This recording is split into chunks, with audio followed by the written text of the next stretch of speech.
آپ صلی اللہ علیہ وسلم نے فرمایا، جس شخص نے لا الہ الا اللہ کہہ لیا اور اس کے دل میں جو برابر بھی ایمان ہے تو وہ ایک نہ ایک دن دوزخ سے ضرور نکلے گا، اور دوزخ سے وہ شخص بھی ضرور نکلے گا جس نے کلمہ پڑھا اور اس کے دل میں گیہوں کے دانے برابر خیر ہے، اور دوزخ سے وہ بھی نکلے گا جس نے کلمہ پڑھا اور اس کے دل میں ایک ذرہ برابر بھی خیر ہے۔ رسول اللہ صلی اللہ علیہ وسلم ایک دن ان کے پاس آئے۔ اس وقت ایک عورت میرے پاس بیٹھی تھی۔ آپ صلی اللہ علیہ وسلم نے دریافت کیا، یہ کون ہے؟ میں نے عرض کیا، فلاں عورت، اور اس کی نماز کے اشتیاق اور پابندی کا ذکر کیا۔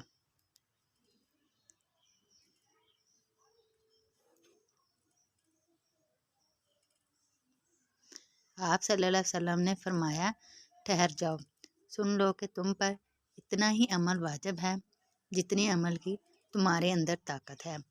خدا کی قسم، ثواب دینے سے اللہ نہیں اکتاتا، مگر تم عمل کرتے کرتے اکتا جاؤ گے، اور اللہ کو دین کا وہی عمل زیادہ پسند ہے جس کی ہمیشہ پابندی کی جا سکے اور انسان بغیر اکتائے اسے انجام دے۔